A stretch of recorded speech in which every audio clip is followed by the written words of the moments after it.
All right, we're live. Welcome, Best Life Tribe. Come on in to Grow Your Glow, the next episode, episode 6. I'm very excited.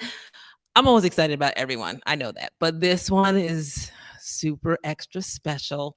I shouldn't say that. All the people that were here before, you are super extra special too. But come on in, come on in, come on in. You know how we do here. I'm going to let you guys come in. I'm starting to see the eyeballs come on, and I am going to give us a little countdown. And when I come back, then we are going to be live on Grow Your Glow episode 6 together. And I'm going to bring in my special guest. So I see the eyes popping in there. Come on, guys. Come on. I'm learning. I got to be real close to my little microphone here. Okay, there we go. That's a little better. Come on in. I see the eyes. I see the eyes. Hopefully, you're joining on YouTube and you're joining on.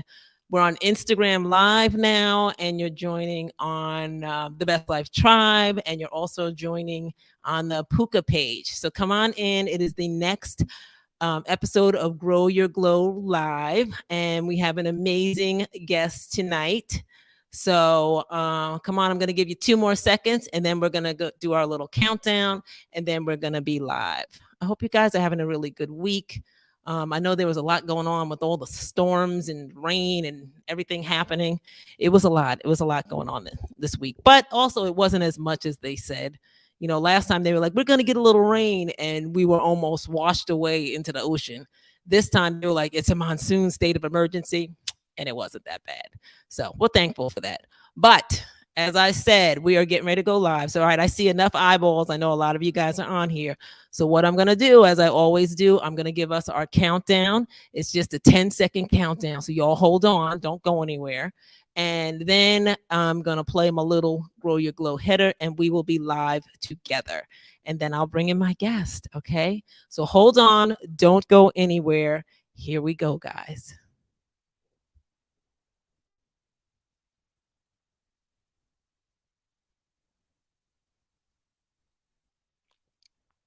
Hey, welcome to the Grow Your Glow podcast with me, your host, Dawn Fitch.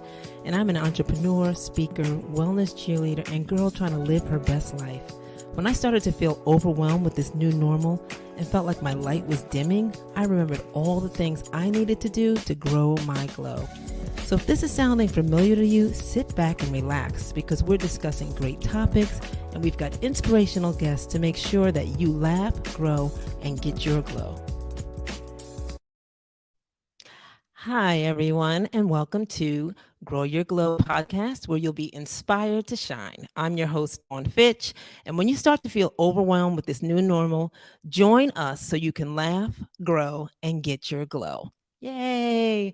Welcome, guys. Welcome to episode 6. Hopefully, if you've been with me for this whole 8 or 9 weeks, because I did miss a couple of weeks, we have had the most inspirational guests on, and it's been super exciting. I'm calling this a season. So this is season 1 of Grow Your Glow. And I think this is actually the end of season 1. We're going to start season 1. Season 2 is probably going to be after the holidays, unless I have something amazing and powerful that I have to bring to you. But if not, tonight is our wrap-up show. And I have a super special guest on tonight.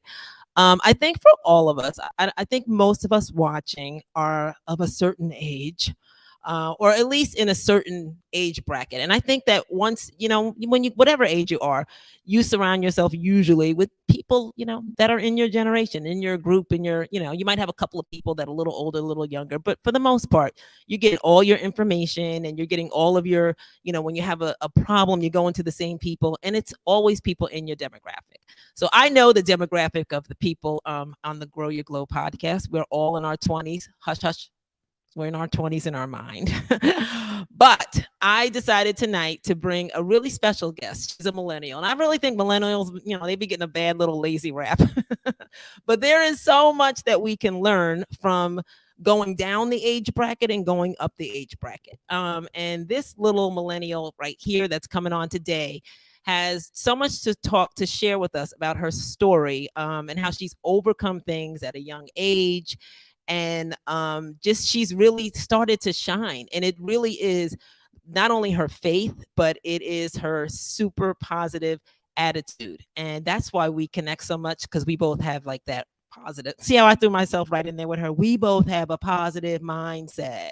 Yeah. So let me read a little bit about her. Okay. And disclaimer, this is my niece.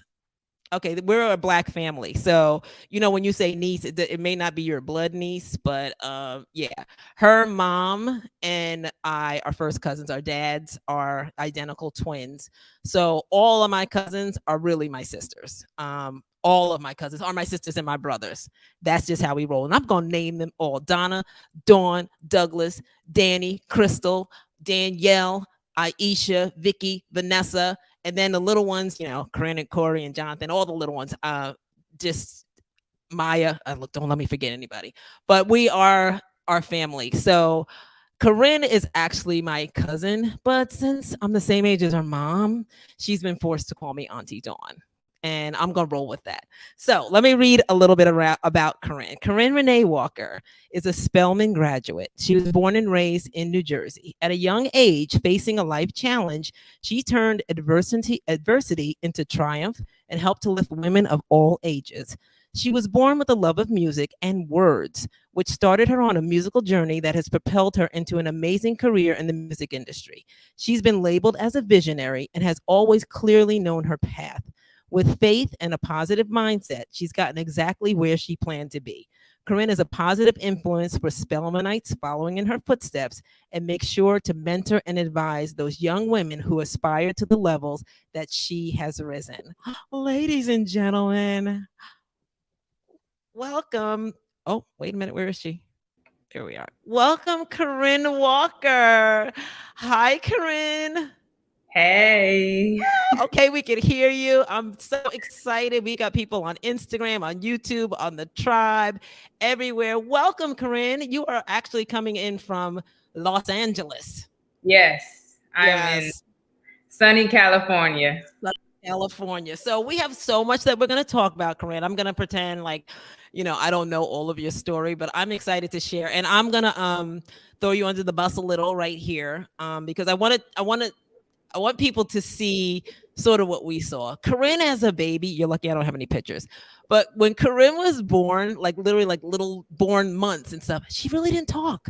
She didn't talk that much, and we loved her. She was adorable. But her mom would come in, we'd prop her up on the couch, and she would just stare at us and be like, "Why isn't the baby talking?" So we would just hug on her and kiss her and stuff. And her mom always dressed her super duper cute. So we loved her. She was our baby. And we went to a family function, and we sat Corinne on the couch, and she was just looking at us like, mm-hmm. And her mom loved Payless at that time. And she found her the cutest little Payless shoes. And she took Corinne's little shoes off. And when she took her shoes off, oh my gosh, that little girl perked up. So obviously she'd been wearing shoes too small for a couple of months. We took her shoes off, and she has not stopped talking since. Frenchie thing. That's what turned her. They were what? Then it was Frenchie. Oh, yep, exactly. So we're so happy she did. We always say that she was actually, during that time, she was just listening and just really taking it all in, because once we turned her light on, like I said, that girl has been talking ever since, and she's had amazing things to say. So welcome, Corinne. Hey. Now she's shy. Hey. All right. So I want people to understand, one, like I said, there's so much that younger people can share with us and can help us. And you have an amazing story. So I'm going to guide you through this story, but even starting as young as high school. So when you were in high school, something happened to you, family, things like that, that made you do something amazing. So tell us about your journey in high school. Yeah, so what was that? Maybe my junior year of high school. I was 17. I just turned 17, and I found a lump in my left breast. Just from waking up and regularly doing checks on myself, because my family has a history of breast cancer. So I found a lump on my breast. We panicked a little bit, and it was like, okay, Mayday, what's going on? But I have such a praying family, so it worked out. I got the lump removed. It was two fibroid cysts that were both benign. I got the lumps removed, and right after that, or it might have been right before that, my grandmother, my paternal grandmother, passed of breast cancer. And at this time, my maternal grandmother had breast cancer. At that time, maybe that might have been her third time, if I'm not mistaken. Yep. So, all the women in my mom's side of the family, from my grandmother, her mom, her grandmother, aunts, all have passed of breast cancer.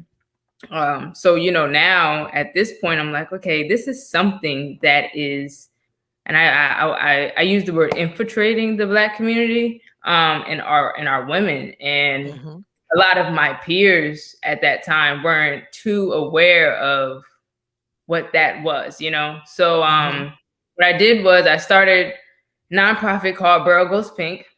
At 17. At 17, yeah. I started a nonprofit called Burl Goes Pink. Actually, I might have been 16 because this was my junior year. And what we did is we raised money. We found local breast cancer organizations who actually touched people on the ground, touched people who were, dealing with breast cancer, not only just the people who were going through breast cancer in that moment, but also their families, being a caretaker of someone with breast cancer, someone that's ill, period, that's so tasking. It's very heavy on your spirit. So what we did was we raised money throughout the district. We did fundraisers, we did everything, in the school, from Spirit Week to. So you got this into your local high school. This wasn't just something you were like, I'm going to just do this from my house. You went to the high school administrators and we want to do a major event. Yeah. So we got into the local high school. Not only did at my high school, but also we did the middle school. We kind of brought it throughout the whole district. People donated. We did Spirit Week. The Spirit Week was throughout the entire district. So all of the schools in Willingboro Township, participated in this Burl Goes Pink initiative. And the first year we raised maybe a little shy of 10,000. We have some guest speakers to come and speak on health and wellness, you. It was an honor for me to even have my grandmother come up and tell us about her journey in front of the entire, Willingboro High School. And, we raised this money. We gave it to these foundations, for medication, for wheelchairs, for, just their everyday needs, because so much goes into, just that journey, that trial, you want to stay faithful to get through it.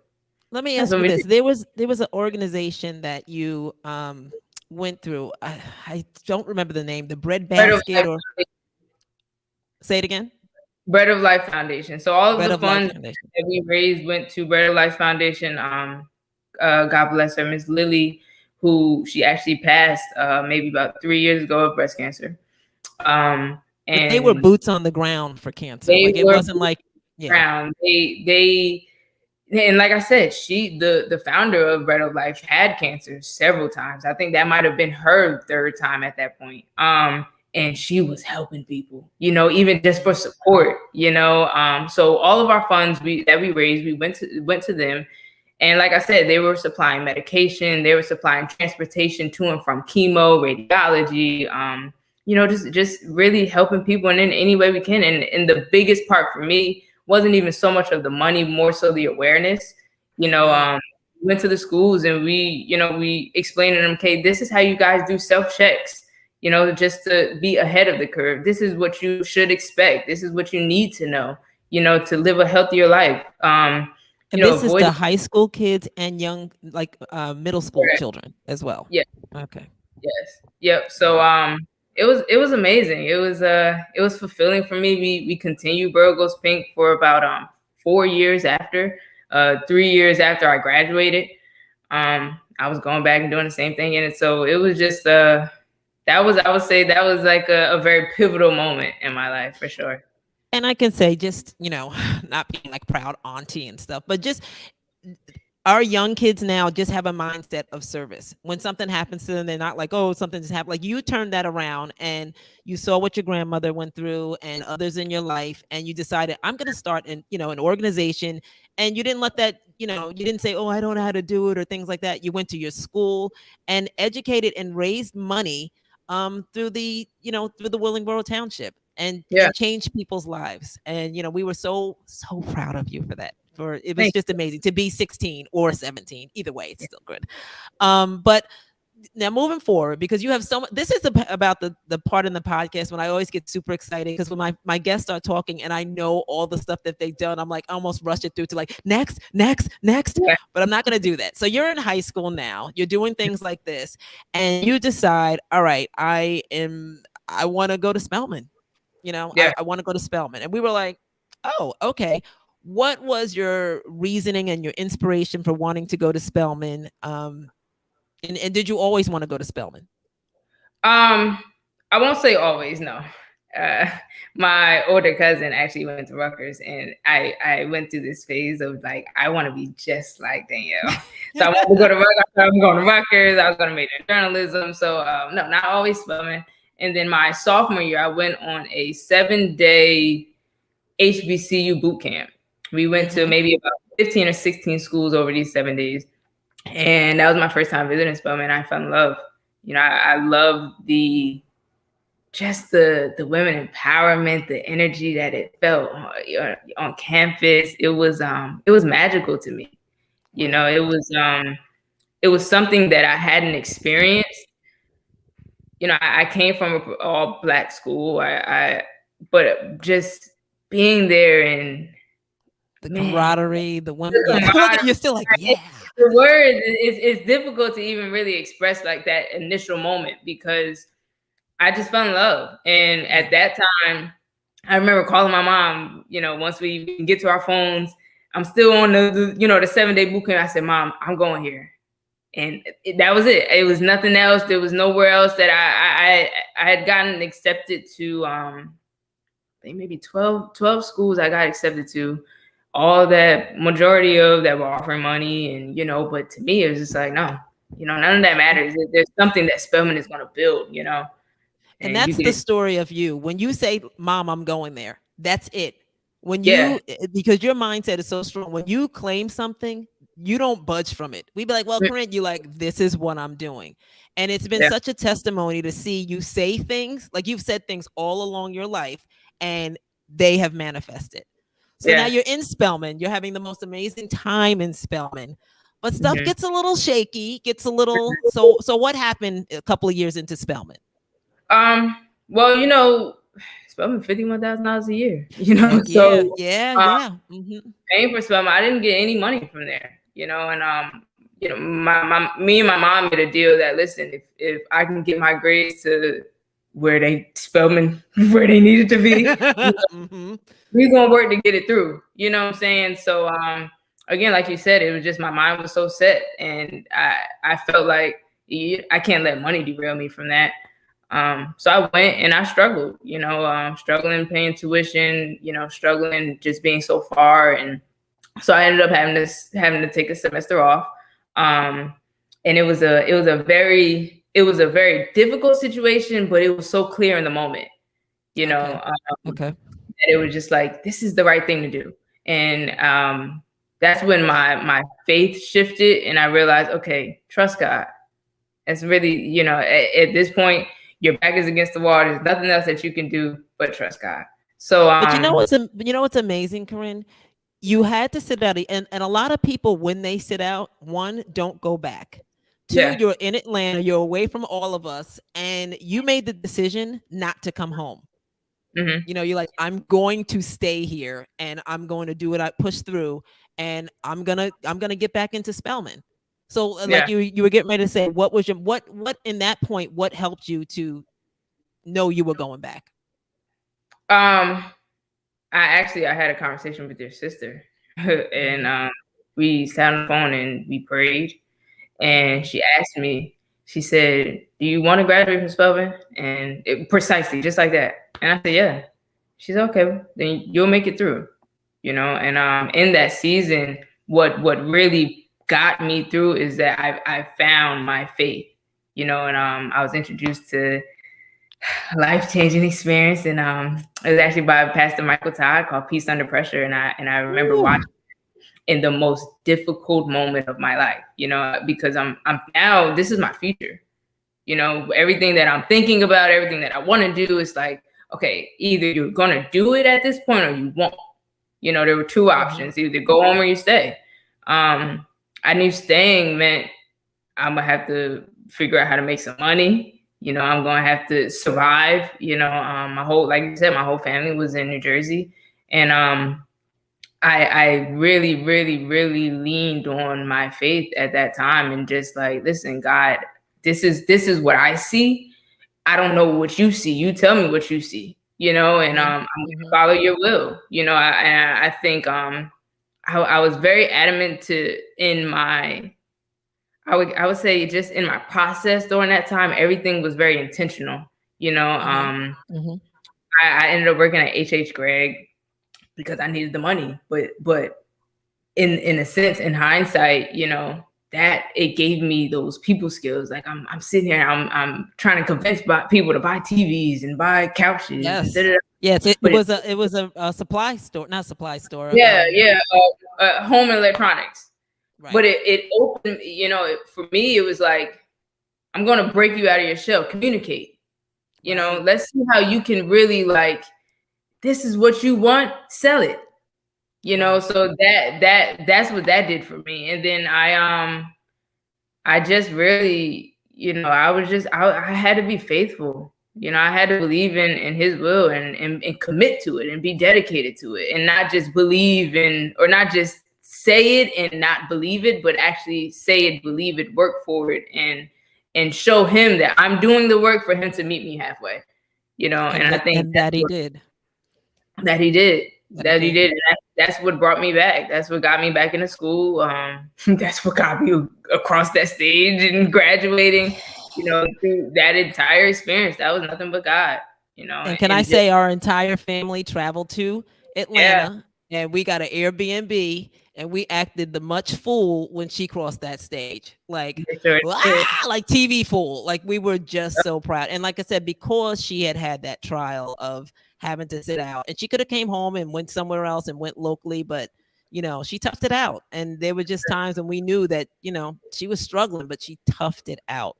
So to see you walk across that stage was amazing. And we all feel like we're Spelmanites, even though we don't have Yeah. degrees, but yeah, we feel like it. But I mean, you went from there, Corinne. So you graduate from Spelman. You're a Spelman grad. And Mm-hmm. look, I know, just like you said, Spelman is expensive. You need to get a job and pay these bills.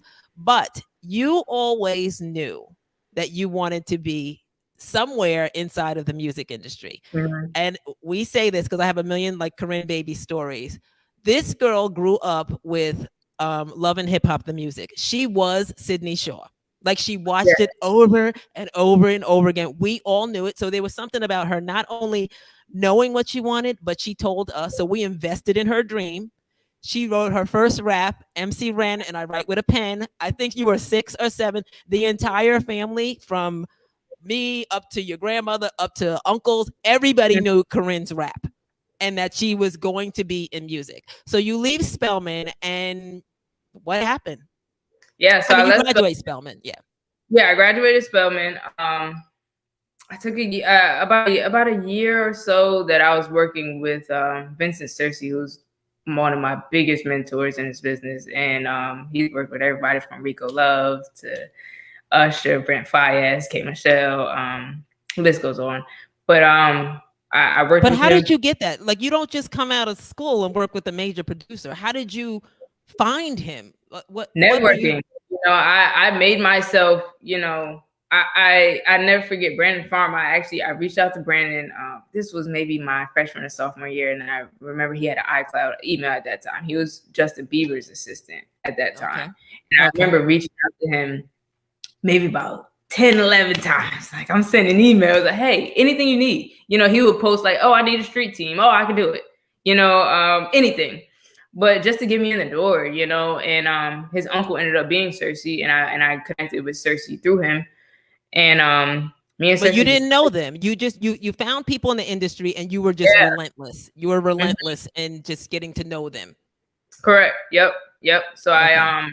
I linked with Cersei with, through working with Cersei, different connections came through and I was with him for maybe about a year. And then from Cersei just randomly came, and it's always the end of a season, because my season with Cersei was ending. And you know, randomly you get this call like, hey, K Michelle's looking for an assistant, but like now, Wow. and but now I'm thinking like, okay, tomorrow. But it was like it took maybe about a week or two, so I'm just sitting down and I'm like, okay, what is this like, or will I get it, or I'm just prepared myself. And then I got a call like, hey, you got to meet at the Waldorf Hotel at this time. Boom, I went there and we met and we went on tour 5 days later. With K And I was Michelle. Kay Michelle, yep. And I was working with Kay for 2 years after that. We But wait, traveled. let's just talk about this process. This is from MC Ren. I write with a pen. Yeah. I'm gonna watch Love and Hip Hop. I'm gonna go to Spelman. You didn't know Spelman that, but huh? Oh, Brown Sugar. That's right. Yeah, Brown Sugar. And I'm going to be in hip hop and in the music industry. And now you land as the assistant for K Michelle. yeah. So what does that, like, we weren't surprised. I don't think you were surprised because I feel like you always believed you knew what your destiny was going to be. You didn't know how you exactly what it was going to, but you knew you weren't surprised to land there. Yes and no. I mean, Okay. because even when we prepare our minds and we think like, okay, this is what we want, sometimes once it happens, it's like, oh wait, hold on. Mhm. So I've Mhm. I had those moments for sure, a lot along the way, even with graduating from Spelman. Like, listen, once it wasn't until I got across the stage I said, okay, I made it. Whew. Like, but Okay, I'm here. yeah. Even with that, like even with starting with K, it was still like oh wow.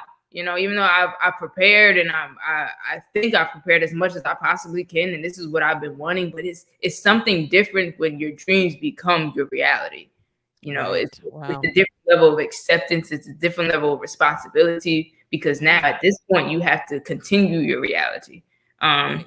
And it challenges you to change your dreams too, Okay. because you're crossing things off your list. So now it's like I can't dream how I used to dream, Mm. so things I have to think about. So it's pressure.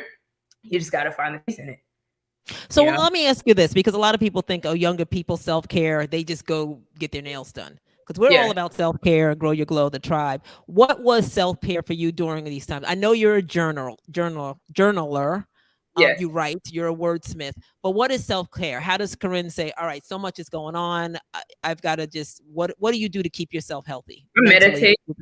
Um, I meditate. I try to commit to devotion as much as I can, just to stay dedicated to that. Meditation really for me, especially in my season of K, was detrimental. I had to take those moments to really like let me sit with myself, and Okay. let me understand my mind, understand what's happening right now in my world, and let me just have an understanding of the space I'm in. Right. And that's what meditation would do to me. So I wake up every morning and I couldn't communicate until I had that cleansing moment, Okay. and in that, it was in meditation for me, was meditation, it was prayer. It was journaling. There was a lot of me talking to myself, you know, Mhm. um, And you're a and reader. You love to have a good book. and it was always me. Yeah, yeah. So actually through I picked up one of the best books of my life, and that was called The Seed of the Soul by Gary Zubik. And Mm. that was very life changing for me in that season. And I always seem to find something in each season that changes my perspective, that allows me to be, or equips me rather, to handle the things that's going on in my atmosphere. So Beautiful. in that, with Gary, The Seed of the Soul, just it taught me the power of aligning myself spiritually, the power of knowing the difference between my physical, my personality, which would be your reactions, and the difference between that and knowing your spirit and your soul, and understanding that your soul has a task that your personality can't fulfill. Woo! You better preach, little girl. You better preach. Your soul has a task that your personality cannot fulfill. Absolutely. Wow, Yeah. that's Yeah. beautiful. So, you have to walk into every room and allow your spirit to enter into the space before your body. Woo, So Corinne. I think that's what I learned the most, in that season. And to be able to read all these things and actually apply them to your life, and it's a life journey, it's life work of doing this. You've helped me so much in my walk, because that, I walk in those type of things, those books and those things, Mhm. and sometimes it just gets stale, not stale, but Yeah. you just kind of get stuck. Yeah. So a great conversation with you, and I'm like, oh, let me read this book, and this is what I wanted to tell people in the tribe. You never know where your inspiration. There isn't somebody that's too young or too old to help you in your journey. So now you're working for K Michelle, and that is it's a hard job. I mean, she's a Yeah. celebrity, and it's your first time doing it. And I know that isn't, you didn't plan to stay there forever. She taught you amazing things. What did you decide to do when it was time to maybe go? Um, it came to an end. I love Kay dearly to this day. She Hmm. taught me so much, and I think I actually, working so close with an artist, I wouldn't choose to start with anyone else. Right. I learned everything that would equip me for anyone almost. She taught you the ropes. She taught you the So, ropes. yeah, yeah, yeah. So we came to an end. And I just, again, it was a leap of faith. Sometimes, like, you reach a capacity where you have to understand when you're fulfilled. You know, Right. um, so I knew I had reached that point where I was full. And I knew that my ceiling had been reached, and for me to really grow and be who I wanted to be, I had to, move on. And I didn't have anything lined up. I didn't have nothing actually. Like, I didn't. You came home. You came Yeah, I went, home. I went home to Jersey for a good 2 months. Right. Maybe, yeah, my month, and yeah, about 2 months. But let And me ask you this: were you worried, or did you no, know something was right? You knew yeah, no, something was coming. yeah, because and part of a big part of working in the entertainment industry, also, you need those seasons of break. You need Mm, seasons of, okay, let me gather myself, because you're in a business that can really change you, and yeah. it could pull you every which way. So Hmm. you have to take time to just, like, okay, let me recenter, let me find out again who I am, because you go through an experience, and it's like, that was 2 years of my life. So I needed to, okay, reflect and say, okay, what did these 2 years do for me? I couldn't do that in 2 days. I couldn't do that Right. in, so I needed that time, and I took that time, and I had no regret about it. I didn't have, it was not a second guessing thought in my mind. I Hmm. knew, you know, again, because of my faithfulness to God and me trusting Him, I knew something would come. Um, Hmm. and I knew, there's also, like, sometimes you have to acknowledge that, okay, yeah, you work hard, and Hmm. it's okay to say that. It's okay to accept that you've done enough, Right. so, I also knew that. I knew that I've planted enough seeds to open more doors, so, Okay. Wait. Stop right there, because that's an important thing of planting seeds. Now, yeah, I want you to talk just a little segue about you and one of your best friends, Herm, and yes. the type of grouping that you had, like the tasking you would give each other, the challenges you would give each other to do. Yeah, so me and Herm, we this is actually right in the start of the pandemic. And Herm called me and said, "Listen, you need to be connecting with people. They don't know who you are." And the beauty of having, it's even deeper than an accountability partner. You have to Hmm. have someone that you could experience life with, that aligns with your goals, where you guys are on similar paths. And that's what Herm is for me. Herm is actually my Morehouse brother. That's how we met. And he's in the fashion world. I'm in the music. Our worlds collide very often. So he called me and he said, I'm calling these people. I'm reaching out to them on LinkedIn, DMs, whatever, and I'm getting on the phone with them and I'm telling them who I am." And at first I'm like, oh, that's not me, you know? And then he kept pushing. And you also need somebody who will do that, somebody who's going to pull you out of your comfort, and that's what he dragged me out. So we ended up, like, I would create a list of people that I wanted to connect with, that were aligned in my industry. And But that you didn't know these people. It was I just didn't a know. wish list. A wish No list. idea who was. Never talked to them before. It was literally a wish list, and some of them I thought they would never respond to me. And I got on the phone with head of labels. I got on the phone with marketing directors. I got on the phone Just with from asking them, Corinne, you sent them emails and just you sent them put an an email. ask out I there. connected with them on LinkedIn. I might have sent them a DM if they didn't answer my LinkedIn. And that's the other thing, is persistence, and not persistence in a way that is annoying or even like belligerent, but persistence in a way that, hey, I like what you do and I want to do what you do, and I'm asking for your guidance.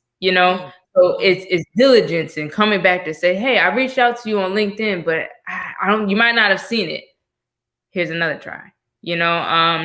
So I connected with so many people, and it was just, for me, it was a, hey, get on the phone. My name is Corinne. This is what I do. I just graduated from Spelman. What can we do? And it in my mind wasn't in a search for a job. I was still working with Kay. It's just the world has shut down. So I know everybody needs to talk. Everybody, Yes, you called us a lot. You did. yeah. We're glad. We love it. Everybody, so at this point, everybody's home. I know you're looking at your email. So again, yeah, I wasn't in the search of a job. I was just wanted to introduce myself and say, hey, this is who I am, and we might like each other. We might really be good colleagues one day. But right now, I just want you to know who I am. Know that I'm here. Amen. And you actually were going to move to Brooklyn. Yeah, I was That going was a to. thought. I got on the phone with he was actually the head of A&R at the time at Republic Records, Nigel Mack. And Nigel at that time, he was coming right off of the Pop Smoke run, because he had discovered Pop Smoke, him and Stephen Victor. And we got Excuse on the phone. me, elder people, if y'all don't know who these people are, just nod like I sometimes do. Go, oh, right, Pop Smoke. It's okay, just nod. It's really about the moral of her story, not the actual people. Yeah. So I got on the phone with him, and I was going to move to Brooklyn and work with him, and then just other things started opening up. I was reaching out to Felicia Fant, who is the head of Columbia right now, and oddly, we had never gotten on the phone. Not to this day, but at that time, we had never gotten on the phone. But I reached out to her again, like on LinkedIn. I emailed her, and she also went to Spelman. And then randomly, Spelman connection. Yeah. And randomly one day she sent me a DM and was like, Don't say it. Don't say it yet. Don't say it. Look, I gotta have a drum roll up to this. I want to put this all in perspective for everyone.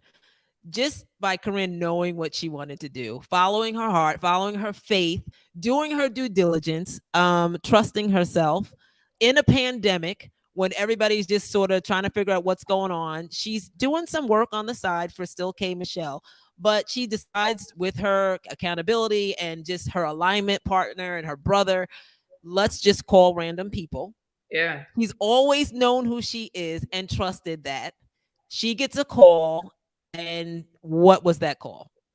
Yeah, so it was actually a DM oh, you killed my excitement there. Okay, she gets a DM. No, but it was like at the time I was in Columbia with Kay, so we were in Columbia, and she says Andrew J is looking for a day-to-day manager. I'm like, okay. Grammy award winning Andrew Day. Yeah. So we're going back and forth, and at the time her manager Jeffrey Evans was in Hawaii, so it prolonged for months actually. I ended up coming back from Columbia. I went home for the holidays. I went back to Columbia, and I didn't start with Andrew until June. This was maybe like November when the conversation started, and then I'm like, all right, maybe this just is not happening, and but you didn't stress about it.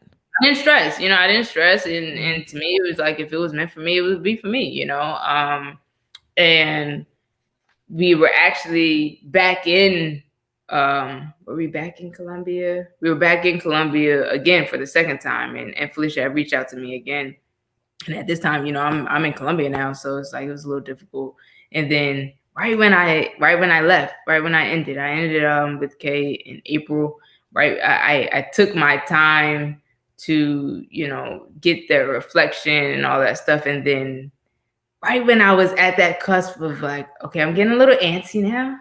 Let me go. um, and then boom, she hit me and said, "We're ready." Um, and I was like, "Okay, me too." So And that means you are the what? What are you? What do you do I'm day-to-day manager for Andrew Day now. for Andrew Day? Yeah. Can you see the family pride right here? And I need people to know, Corinne, how old are you? I'm 25. All of this, everybody, we've never said her age. All of everything we've talked about, from Burrow Goes Pink to Spelman to, working in the industry to landing with Andrew Day, and she's 25 years old. Yeah. So what is life like now? Now, honestly, I'm in a bliss right now. I bet Yeah. you are. So are Yeah. we. We're like, Yeah, I'm in a bliss yeah. right now. I'm just we're traveling, we're working, we're doing a bunch of different things. And And I there's feel some alignment there, right? There's some yeah, spiritual and alignment that's what there. I was about to say. And God is so intentional. God is so intentional because I in this season of my life, I needed this the most. My grandmother just passed, and that was for me like a huge man. Like just her connection with God, her spiritual connection, and her dedication to His word, has changed me so much. And then coming into this job, it couldn't be more perfect, especially losing my grandmother now. So being aligned with someone like Andrew, who is like dedicated to just to God, to His Spirit, faithful, we had those conversations, of even breaking down the word and saying, okay, this is what this means, this is how I'm feeling today, and this is what God is telling me, very often, like, we'll share, the verse of the day, and sometimes it'll be so fitting for what we're both feeling, and it'll just be a conversation. So it's a different feeling. It's so fulfilling to have, to be put in. And again, it's intentional to me, and I feel like God makes no mistakes, and He puts you in places that you need to be.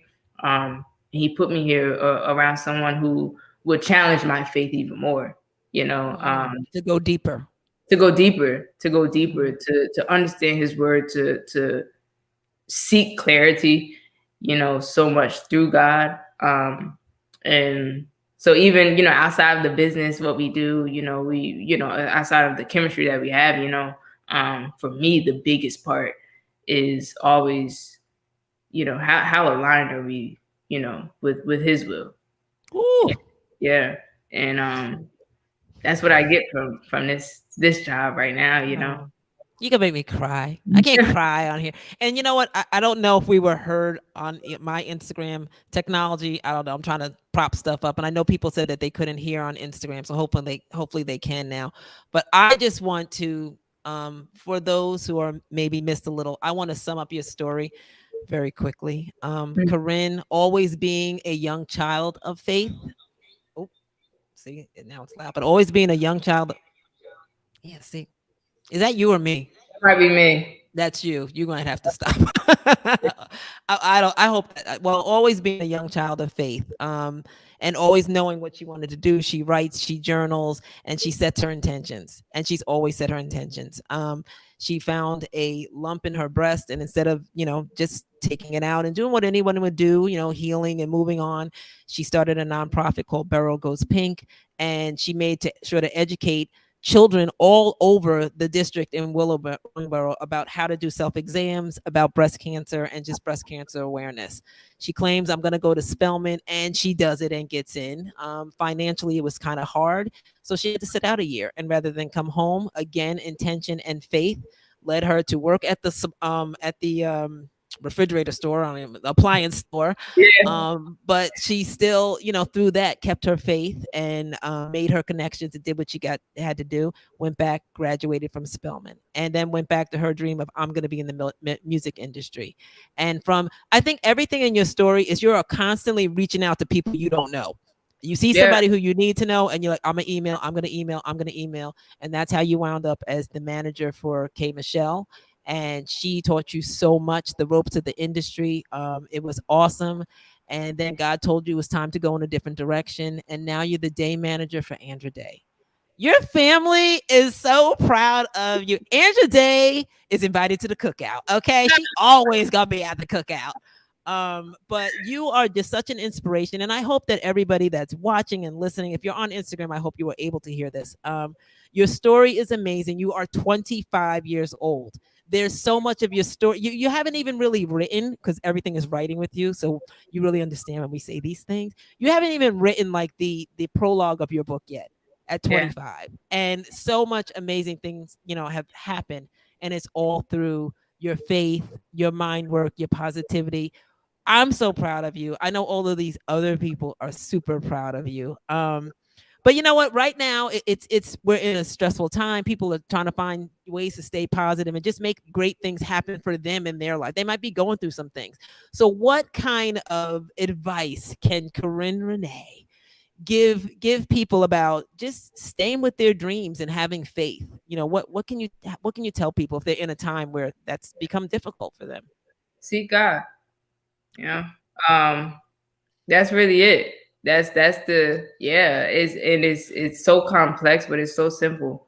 You know. Mm, Have be sure in everything, even though you can put your trust in your dreams, you could put your trust in the physical, the tangible, but you won't get anywhere unless you trust him. You know, woo! really understand that he has the ultimate say. You know, Yeah. so until you come to that, until you have that relationship, and that's whatever your source is. It might not be God. You know, but whoever it is, then in that higher being that you believe in, seek it and Wow. and build the most fondest and deepest relationship you possibly can. Mm. That's and don't necessarily look for a way out. Look for a way through. Woo. You know? Yeah. Let me tell you something. Nana is proud. Your Nana is proud. She's looking down and she's proud, as we all are. And this is amazing advice. This is amazing advice. And you used to sit at the kids' table for Christmas. This year we might Yeah. let you sit with us. You're gonna sit with us this year. Oh, I don't know DK, if you I don't know if you're gonna have dessert there, but you will at least get there for the appetizer. I can see major and oranges over. Yes. All this. And we used to be like, Corinne, you cannot eat mandarin oranges only. You are in your 20s now. You've got to have a regular diet. I got to get her on the tribe diet, but she tries. She does sea moss Right. now, so she Yeah. tries. No more mandarin oranges. All right, Corinne, this has been amazing. I love you. I'm sure everybody else now loves you. We wish you so much success with Andra, and we're watching. I know that you are working on a book, Yeah. working on your own book of your memoirs, up to age 25. So that's exciting. We look for that to come out. And always with my guests, I always play Would You Rather. So I have a Okay. Would You Rather question for you. I have four, then I'm trying to figure what's the best one to ask you. Let's go with money. Let's go with the money question. Nah. All right. You want money or you want music? Let's do both. Oh, okay. All right. Would you rather have a lot of money, but somebody else decides how you should spend it, or have a little money and you can spend it however you want? Oh. I want to. Oh. Sounds like I you're want back to. at home now. I You want want to spend what? how I want. You want to spend it? So you'll have $20 as long as you can do what you want, Yeah. versus 1,000 or a couple thousand. Yeah. Okay. Yeah. At this old age of mine, someone else can handle my money if it's a lot of it. It's as long as it's somebody I trust. But I didn't say that in a thing. I'm gonna ask you Yeah. one You more. didn't say that because I it didn't could go. say that. I didn't say that. I didn't say that. All right. This is the last one. Would you rather have a 4-hour dinner with a headstrong politician from a opposing party, Republican, or attend a 4-hour concert for a music group that you cannot stand? Ooh. Ooh. Ooh. Oh man. 4 hours with an opposing political party, Republican, or 4 hours at a concert for a group you detest. Yeah. But see, that's different from me because I'm music. So Right. I would probably go with the Republican only because it- music does something to you. So yeah, So it would that drive you yeah, crazy. that would drive me nuts. Yeah. Yeah. And the But Republican, you might change his mind. right. Perspective. Yeah. There you go. There you Yeah. go. So I would go. Well, that is wonderful. Corinne, I can say this has been an enjoyable hour. I'm so grateful that you are our anchor to our first season of Grow Your Glow podcast, and everyone else who has watched all 6 episodes. Thank you so much. We are going to be back at the new year with a new season of Grow Your Glow. You can follow Corinne at Say It Ain't Co. If you want to just Yeah. watch her journey. Say It Ain't Co on Instagram. Say It Ain't Co. Co on Instagram. If you just want to see her journey and just watch her flourish and just always give her some good vibes and good love, you can follow her on Instagram. She don't have nothing to sell yet, so once her book comes out, she'll come back and she'll bring that to us here at Grow Your Glow. So that's it, guys. We hope you enjoyed this. We hope that you are inspired as we are Thank by you so much Corinne. for having me on, John. Yay! Love you, Corinne. I love you. I'll see you at Thanksgiving at the big people table. Yeah. All right. Good night, all.